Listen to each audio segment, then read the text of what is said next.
Are you ready? The Kornelia Stephanie Show. Wake up to love, your call to action. Join Kornelia as she empowers others to live heaven on earth.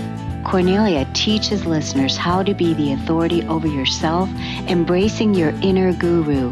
Feel yourself uplifted into limitless expansion, integrating ease and grace in a changing world. This show will cover topics such as unconditional love, your physical body, how to be in extraordinary relationships, create financial and emotional wealth, embracing entrepreneurship in the new earth.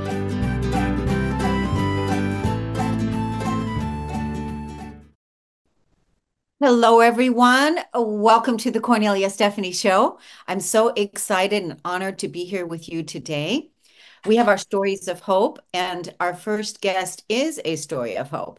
Definitely has had many challenging experiences in her life that could have kept her not making it. So basically, yeah, there were a lot of things that she had to face and see and liberate and rise above. And she's here to tell us about it today. Her name is Tywanah Evette, and her journey has been one of profound resilience and self-discovery.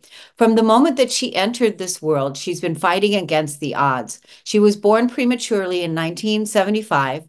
Both her mother and her faced a life-threatening situation.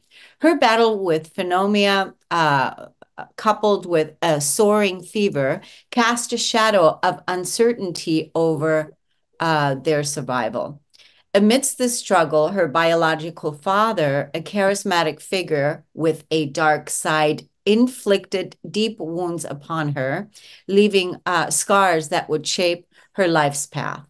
So she's going to tell us more about that. Welcome to the show today, Tywanah. Thank you so much. I'm so excited to be here. Thank you for having me. Yes, it's good to have you. And like I told you in the green room, you are definitely sparkling and shining. So whatever darkness you've had to face in this life, it's done. Yes, it is. It's Right? gone. We're It's done with it. right. We're done with it. So you were talking about how you wanted to talk about taking the mask off. Is that how Yes. you said it? Taking the mask off. What Dropping, yes. dropping the mask? Yes. So what does that mean? So for me, dropping the mask meant I lived for 47 years under other people's expectations, other people's rules, other people's whatever. Whatever other people wanted me to be is what I had to be. So I was this to this person. I was this to this person, but I was never me. And it got to the point where I didn't know me. I remember my eldest child saying to me, "You're so fake." And I took it as an insult. But in hindsight, she was correct because I didn't know me. I was being this to this person and this to this person. And that came from being abused as a child and having to do things for acceptance and love. And I thought I had to do that my whole life. So after my experience, when I was 47 and trying to end my life, I got to the point to where I said, you know what? I'm going to learn who I am. And I'm going to sit with myself and I'm going to find something in me to start. We're going to build a foundation here. So what is this foundation? I'm a good person and I'm kind. That's what I could find in me at the moment.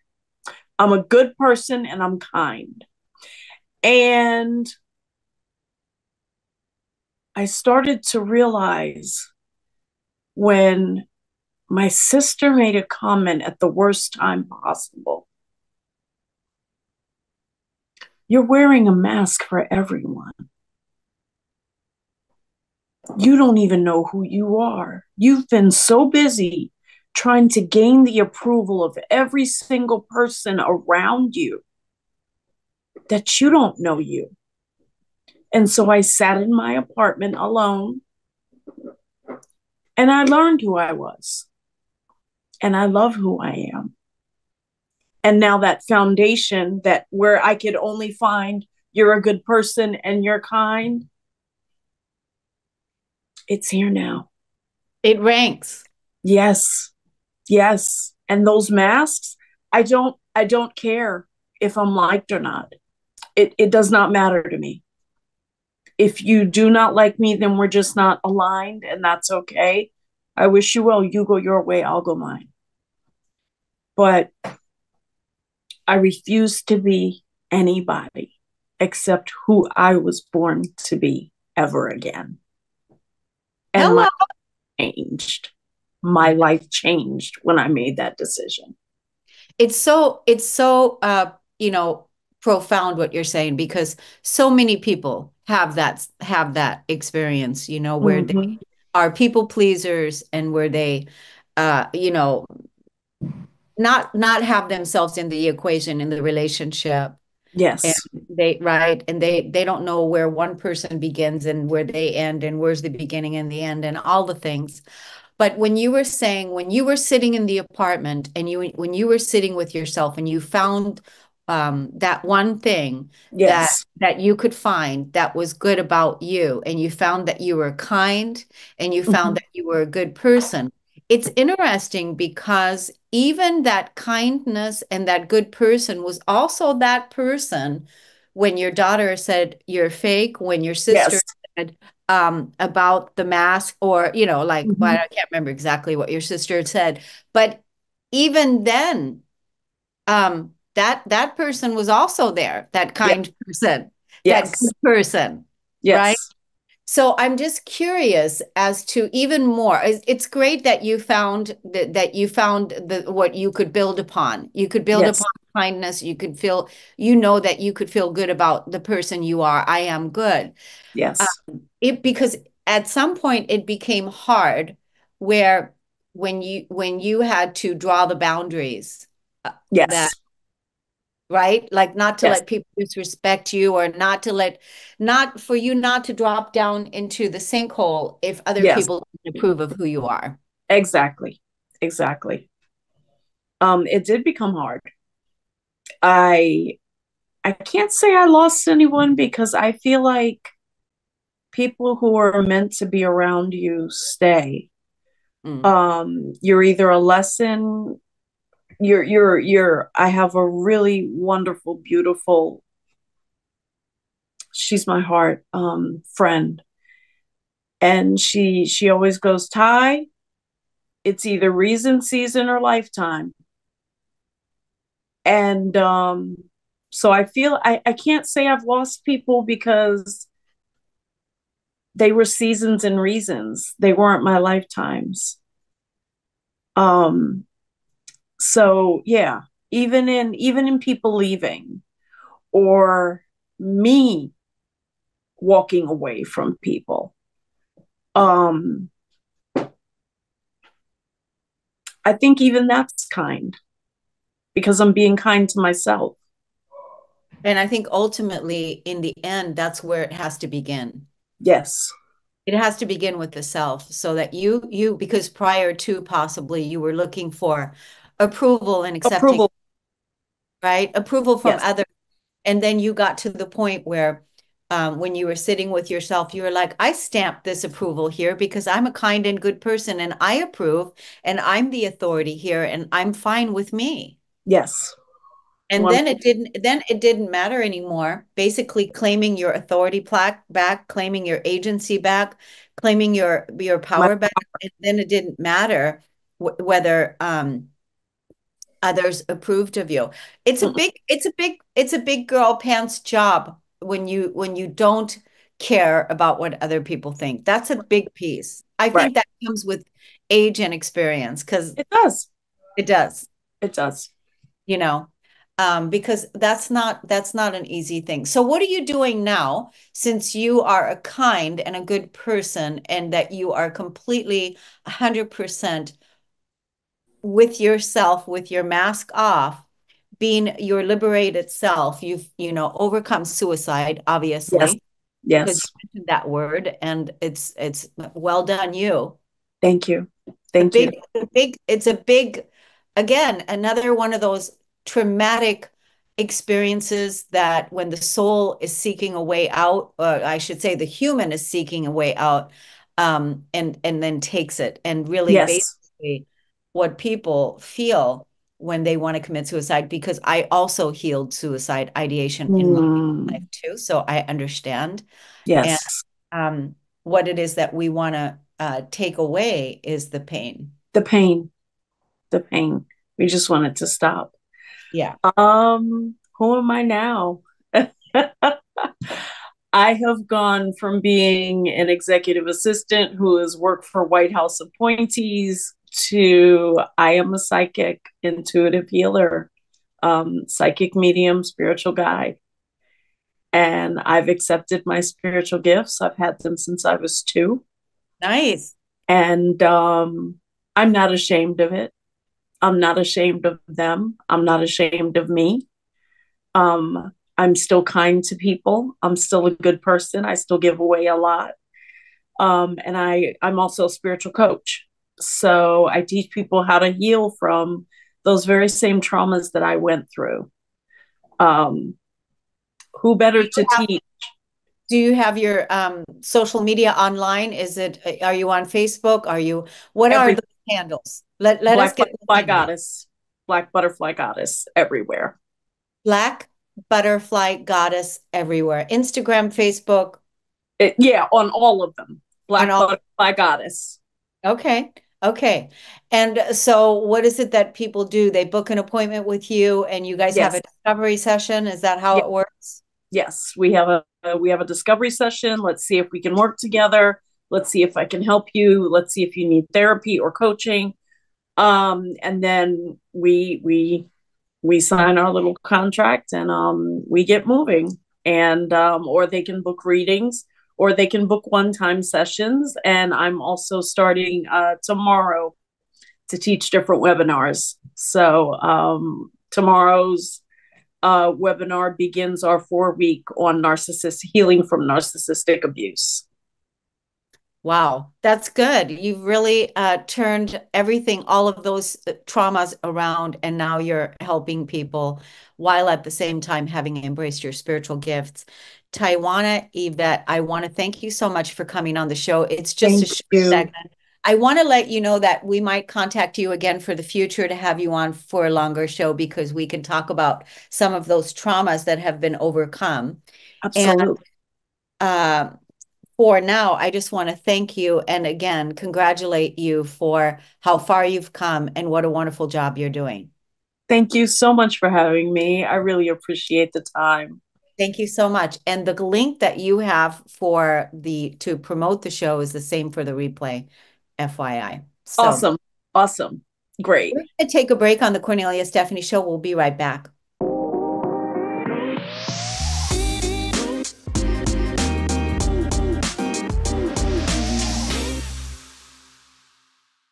Welcome back, everyone. Thank you so much for tuning in to the Cornelia Stephanie Show.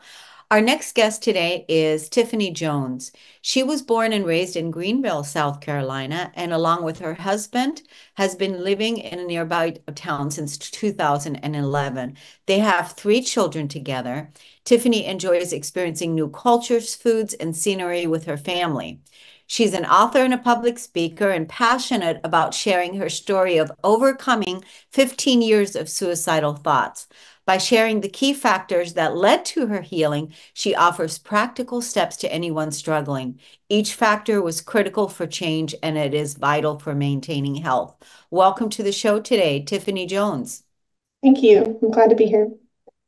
So, I was speaking about this with my first guest as well, that the shadow of suicide, affects many, many people, and that it's a big uh, elephant in the room, and Mm-hmm. it's also a shadow that plagues many people. Obviously, you for 15 years.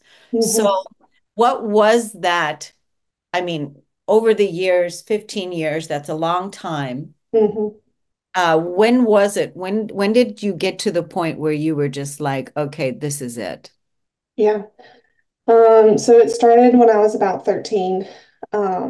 And it started with just not really wanting to be here, not really wanting the life I had.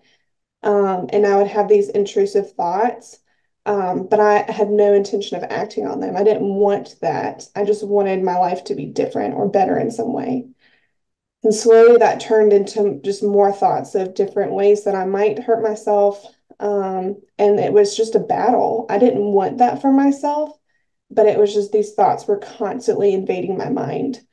And really would struggle with the community I grew up in, would say things about suicide like it's a very selfish thing for someone to do. And that would just bring more shame to me, and that would keep me from sharing with other people. I felt very isolated in my feelings because I would hear of what shame that would bring to a family if someone had committed suicide. Hearing survivors grief from those that, if I had only said this to them, maybe they'd still be here. Um, I think there's a lot of misinformation about suicide, about people that choose that isolates those who have those feelings.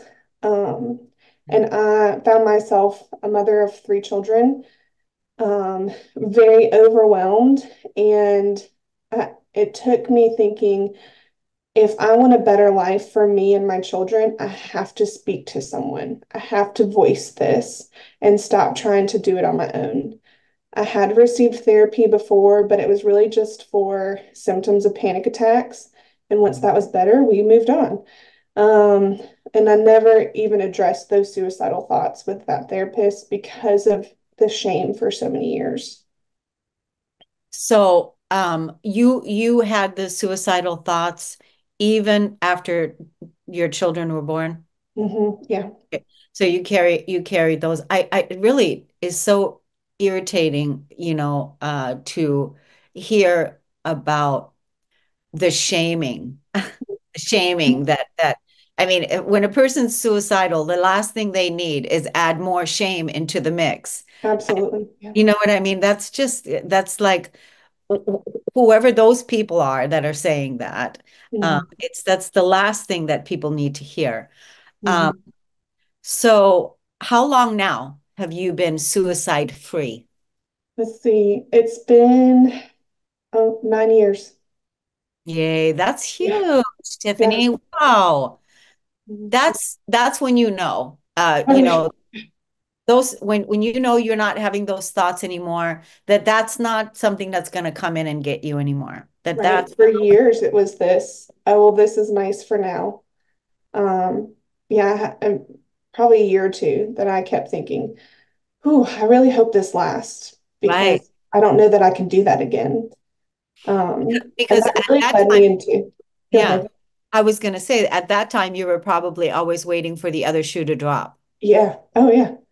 And it almost didn't feel real because I hadn't known anything different. With it starting so young, Yeah. growing into an adult, I didn't know that's how I was supposed to feel. And so it felt like just a fairy tale for a long time. So now you're in your real life. You're Mhm. in your real life, and now you're helping others heal. You're inspiring and supporting others. And you said earlier something in the green room about how what you want to highlight for people today, aside from the fact that you healed yourself from suicide, that is not something that you are facing anymore, and Right. that people don't have to commit suicide, that there is a way out. Yes. So the three aspects that really was life-changing for me was taking care of my whole person. I had tried at different times to take care of my mental health, to take care of my spiritual health. And I really didn't know how to take care of my physical body much. I was not raised in a place that we really talked about that. It was like, oh yeah, exercise is good, eat an apple, whatever. But I had started to kind of learn more about taking care of my physical body, and I never put them all together. And when I finally did that, that's when I had healing and realized that if I want to be healthy in my whole person, I have to take care of my whole person. If I only focus on one aspect, they're all connected. I'm still going to have to do work in other areas of my life. And so I work to teach people how to take care of their body their mind, and their spiritual health so that they can experience healing also. Yeah, that's really great. That's a wonderful way to give that back and support others. I really like the journey. And not only that, but you are also raising the future leaders in our world. You have three children, and they are also learning by your example and Mhm. by your guidance and all of that. So that's also important. How old are your children today? I have a 17-year-old, an 11-year-old, and a 9-year-old. You look really young. I'm sure people tell you that. When you say you have a 17-year-old, it doesn't look real. Thank you. So that's funny. Now how do people work with you? Do they first let's tell the audience how to find you on social media and then tell us about how people work with you. They come on a call with you. How is that done? Or do you put postings on social media or how does that work? Sure. You can find me on Instagram. My handle is TCB, Tiffany L. Jones. On Facebook, it is TCB, A Hopeful Journey. And I will be posting soon about workshops that I'm hosting. I'm going to do a series of workshops where I will invite experts in the fields of mental health, physical health, and spiritual health. And they will share about their own practice, but even just things people can do at home. So I'll be posting that in the next few weeks. I do post different kind of coping strategies, kind of updates on my own journey of how I'm improving my physical health, and ways that I improve my spiritual health and mental health. And so my inbox there is open if people reach out to me.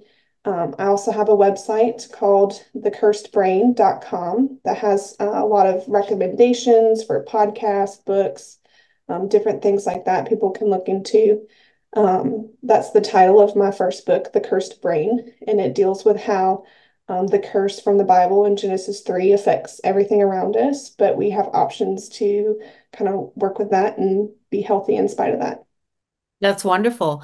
I like all of the things that you're doing, how you're putting it all together and the next offering and the service.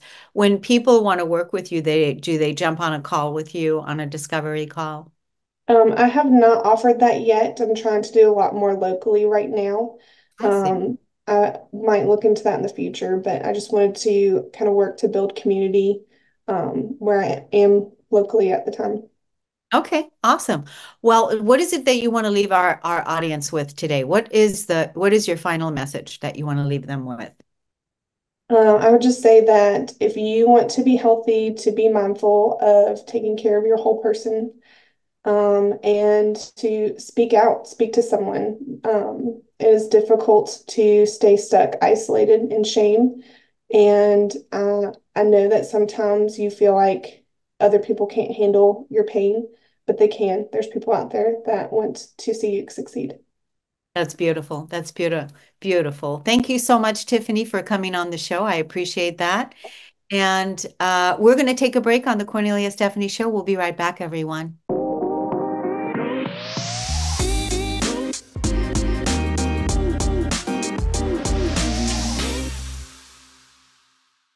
Thank you so much, everyone, for tuning into today's Stories of Hope. Our next guest is Russell Harrocks.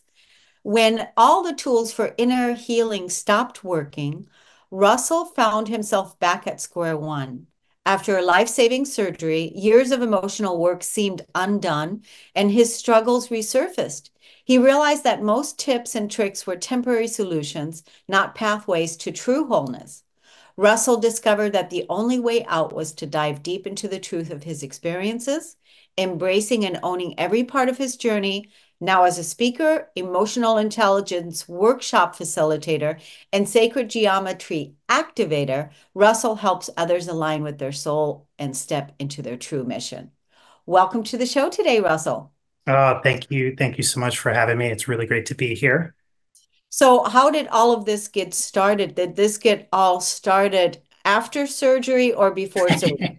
So this was day one. As far as uh, we'll say childhood was a little bit messy for me. I was born into pretty much a divorce and then stepped into the space of living in a blended family and navigating that. And throughout my experiences in this blended family that I grew up in, uh, for a long time, we'll say I was the baby. And in a sense, maybe last in line for all the things, which when you're a kid, when you're in that space, sometimes you don't get what you need or you don't understand things in the way that you maybe could or should. And it progressed to a certain point where when I was a kid, my mother ended up getting cancer. And I got to experience watching her go through treatment for about 4 years before she passed away. And I became a kid without a parent, raising kids and not particularly living for myself. And then that progressed to eventually I was out of the home, didn't really know what to do with life. And I was just kind of floating around for a little bit until I started, we'll say, the healing journey, which Mm-hmm. started with books, podcasts, stepping into different types of trainings that allowed me to start seeing things in a different light, experiencing them differently, and opening up my perspectives. Which, when I stepped into that space, naively, I was like, oh, I found the only answer that I needed and felt like I was on top of the world, which I was. And that worked for maybe about 3, 4 years until I came into the space of right about when COVID hit, as I got sick, couldn't get into the doctors. They all told me I was fine, but something in me said, no, you're not fine. There's something going on. It's big. And after about 8 months, I finally got into the doctors as far as through the emergency room. And about 3 days later, they found out, hey, you've actually been in active heart failure and you're a Oh, kid, and we don't know how you are alive.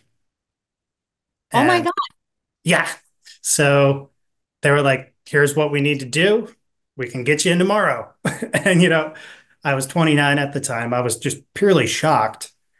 And at the same time, on one hand, I'm incredibly grateful of I found out what needs to happen and terrified of what needs to happen. And then on the other hand, it was I just fought my whole life to get to this moment and almost lost it all. Mm-hmm. So underwent the surgery, come out the other end, and it's almost like I had the glasses and they were taken off again, where the next layer was starting to be received, which is, you know, there's more to life than what you've experienced. There's more to life that you're here to do or here to be. And who are you going to be now that you've had this experience? And what are you going to do with it? And that got reflected outwards as well, which is I was seeing my life that I created and what's not working. And then it was, I don't know what to do again. So all these tools, tips, and tricks that worked before, it was almost like I hit the wall and they didn't work anymore. So that's when I started stepping in, doing a deeper dive and stepping more into the spiritual side of things and trying to figure out what do I need to do so I can have, we'll say, the experience of life that I'm here to have and who it is I'm here to be and what I'm here to enjoy. It's really interesting listening to all of this and you tell the story about all this and knowing that you also have to work and you also have to make money and you also have to do your thing, right? It's like, Yeah. and on top of it, you've got this like other major job over here because when we're looking at our spiritual journey, I always say this, is it a full-time job? That's Mm-hmm. a full-time job. Our ascension journey, our spiritual journey is a full-time job, but then you've got the 3D world that you have to also show up for and do things, Mm-hmm. right? Thank God you didn't lose your life and that Yeah. you're walking around with a heart failure. It's like, oh my God.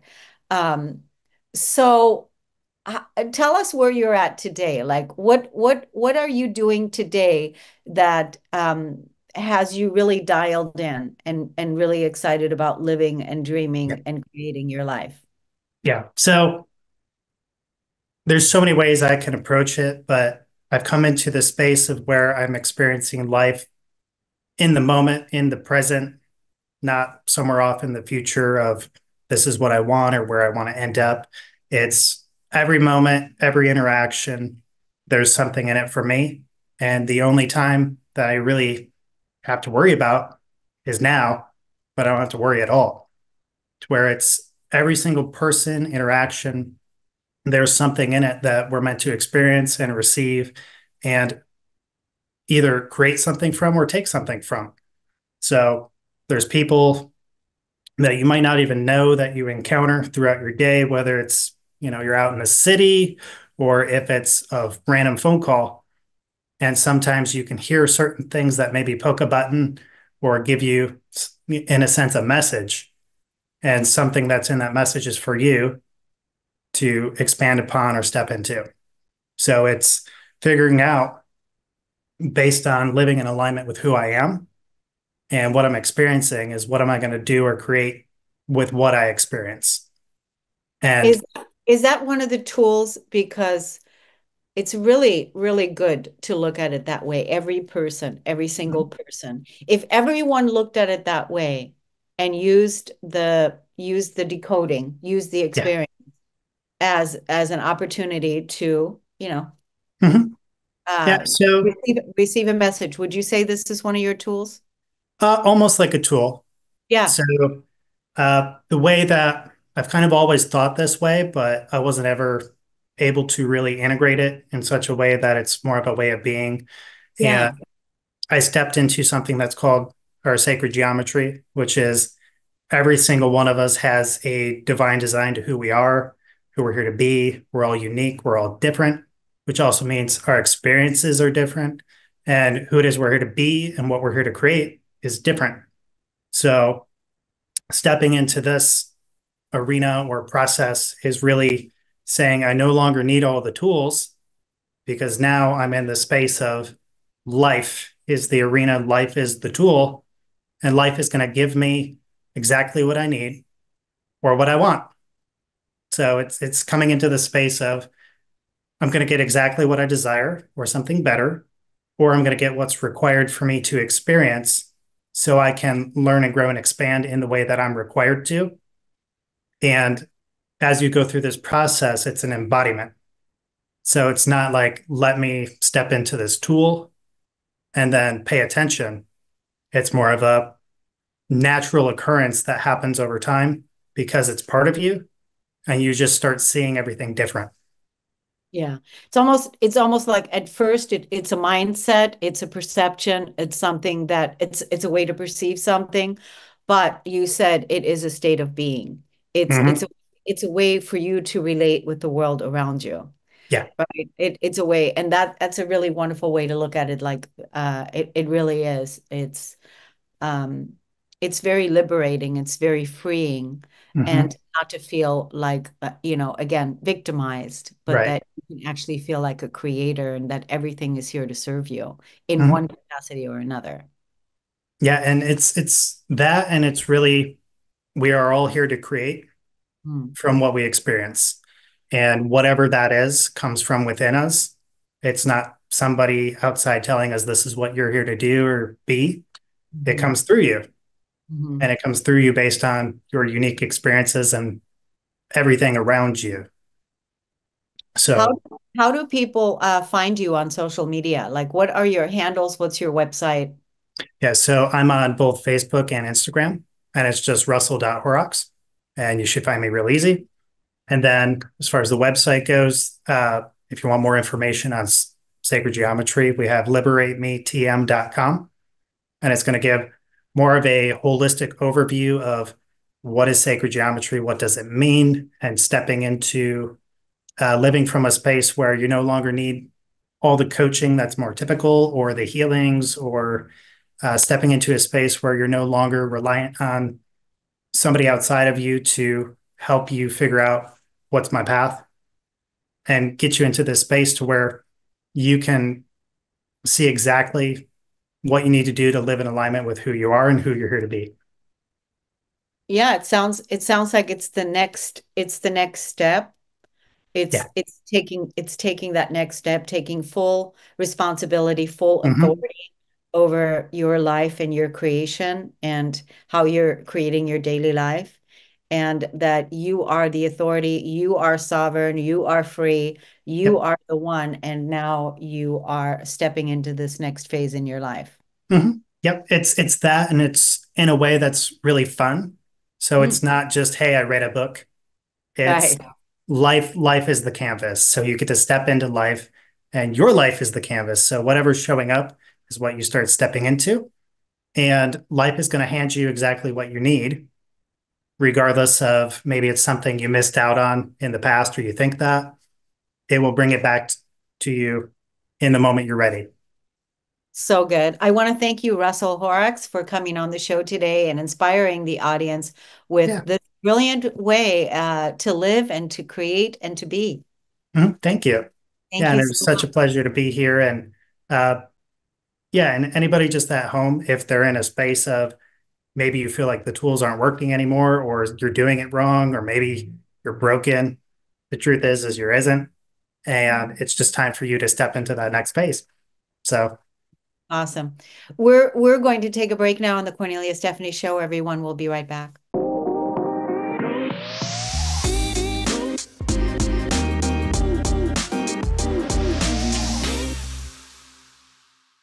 Welcome back, everyone. Our next guest today is Aaron Soley. He's a mental wellness coach, best-selling Amazon author, mental health advocate, father of two amazing boys, yeah. and husband. At 37 years old, he found himself overwhelmed and in a deep depression in the basement of the townhouse he owned at the time. He was working in the financial services industry, feeling stressed out and not happy with his career. His first marriage was failing. His first son was 2 years old. His world felt like it was falling apart all around him. On that day, he made a decision to shift his perspective and get help to work on all his struggles from the inside out. In 2017, he founded Engage Coaching Group, an organization focused on helping men who are over 30 and struggling with career and relationship challenges. He guides his clients through a three-step process to help them master how to thrive within their personal, professional, and family life. Welcome to the show today, Aaron. Thanks so much for having me. So, in the green room, we were just talking about how mental health is probably, I don't know if it's considered in the top three, but it's a crisis that's growing. hmm Definitely. Yeah. And you said, Yeah, that for many years, I saw a variety of therapists, and when I was going through that marriage separation that you mentioned there, I realized I needed to find a different type of therapist, the one that was going to be able to actually help me because I didn't know that there's all these different modalities out there, and I went out and searched for someone that could really understand what I was going through. And she said something to me that it's opened up my perspective around what I've been struggling with because I had been diagnosed with depression on and off for many years. And she asked me, Aaron, what is depression for you? And I said, well, it's this dark cloud that just surrounds me. I feel stuck. I feel like everything is difficult. Everything's challenging. Getting out of bed in the morning is like a big exercise to do. Going to work, I put a mask on at work. Like I had to put a face on. I was in sales positions, but inside I was just exhausted. And she said, yeah, Aaron, that's definitely a way to look at depression. And she said, there's another way to look at it. It's anger turned inward. And that she told me at the exact right time because I heard that clearly and realized that all of my life I was suppressing anger. I was not expressing it. I was believing, based on my family system and what I was taught, is you don't get angry. It's not allowed. You go to your room if you're angry. You don't express your anger. And so she helped me explore that further. so do you have a healthy practice now for expressing anger?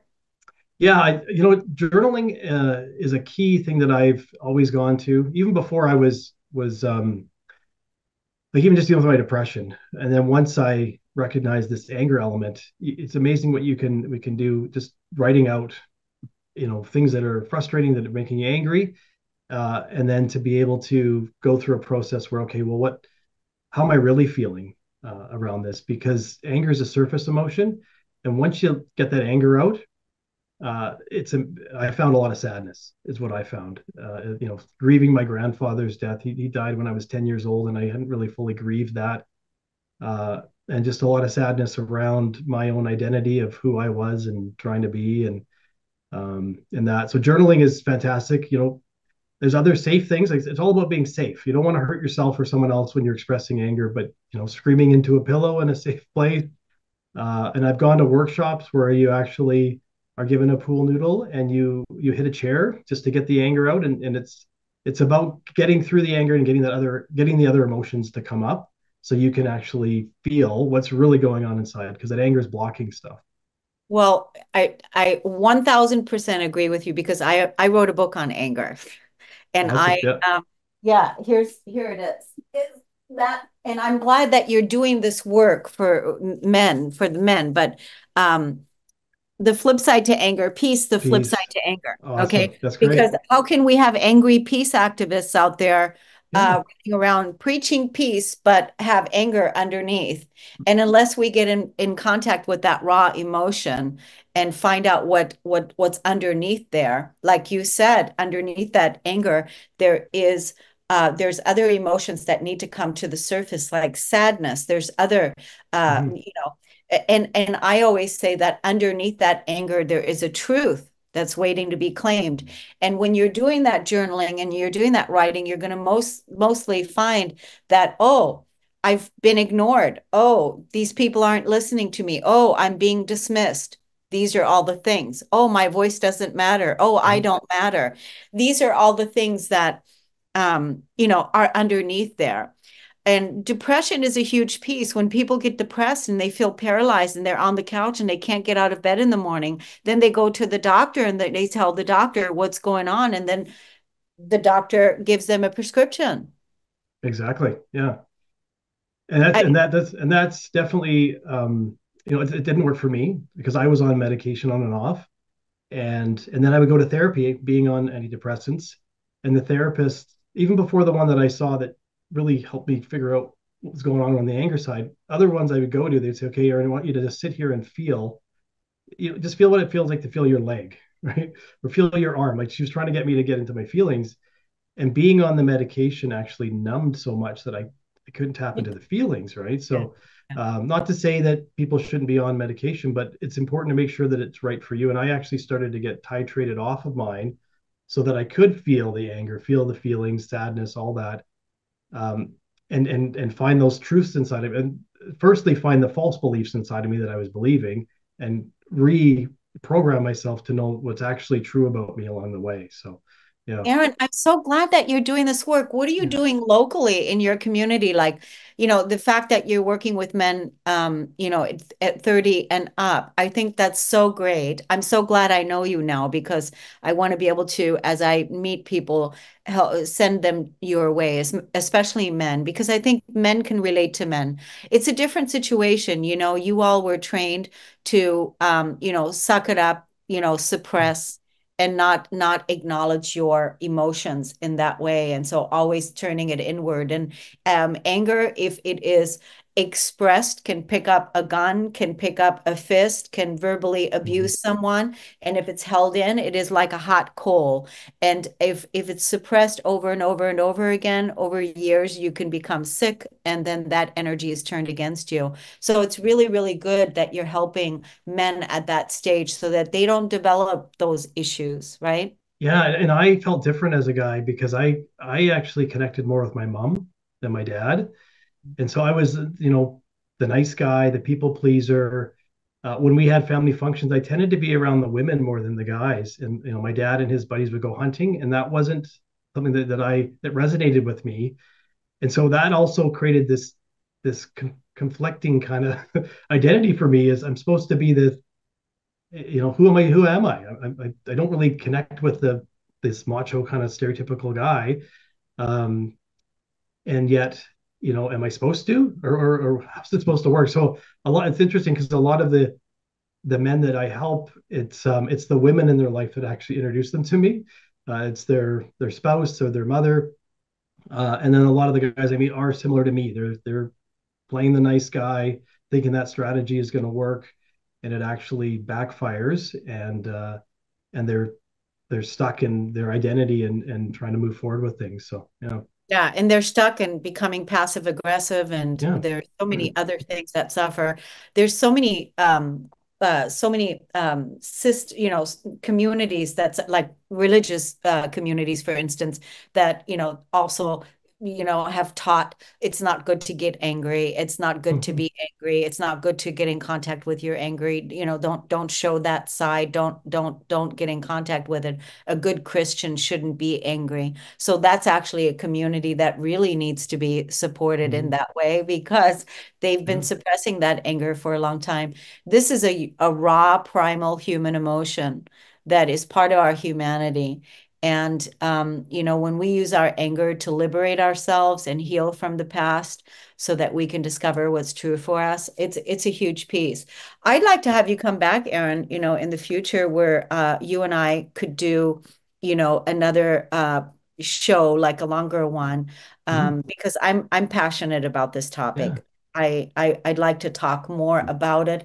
Maybe we can even do several where Be fantastic. the message gets out, because I appreciate that you're helping men, the 30 and up, because this is really important work. Yeah, I'm finding more and more are like even just the different communities I'm in online. Like there's just a lot of men that are really struggling right now, and they are, in that dynamic of who am I supposed to be here? I'm supposed to be a provider for my family, and yet the economy or whatever, their mental health is getting in the way, and so yeah, it's definitely a passion of mine to bring healing to them and their families too. And then there's suicide, so that, Yeah. we're talking about depression. One of Mm-hmm. the things that I've done whenever I come across a client that's depressed, I will do everything I can in our session work to get them pissed off. Like literally, because I Right. want to move that anger from depression and bring it up a little bit into the power center, where it's because you've held it down so long. So getting that energy moving. Yeah, definitely. Well, let's tell the audience how they can find you on social media. Yeah, so Engage Coaching Group, there's a Facebook page there. I'm also on Instagram, Aaron Solly. You can find me on there as well. Yeah. Good. Well, Aaron, I think it's wonderful. I'm glad that you came on the show today. I want to tell you too that the link that you have for the people that you sent out to join you today, you can use the same for the replay link. And That's great. we'll definitely be in contact with you again to talk about a longer show where we can talk about anger and specifically speak to the men that are out there that are Love it. struggling. Sounds good. Thanks so much Sounds for good. having me. You're welcome. You're welcome. I want to thank the audience today for listening and tuning into the Kornelia Stephanie Show. Spread the word, everyone. Share the stories of hope with people that you know that are struggling with whatever it is that's going on in their life, because most of the guests that come on here have been through similar situations and have liberated themselves. And so if one can do it, we all can do it. So thank you so much for tuning in, and we'll see you again next time. Take care, everyone. You've been listening to the Kornelia Stephanie Show, Wake Up to Love, your call to action. Tune in each week on Transformation Talk Radio. Kornelia's joy is to engage others in practical ways, showing us how to live in the new earth in harmony with our true nature. For more information on Kornelia and her extraordinary work, or to listen to past shows, go to her website at korneliastephanie.com.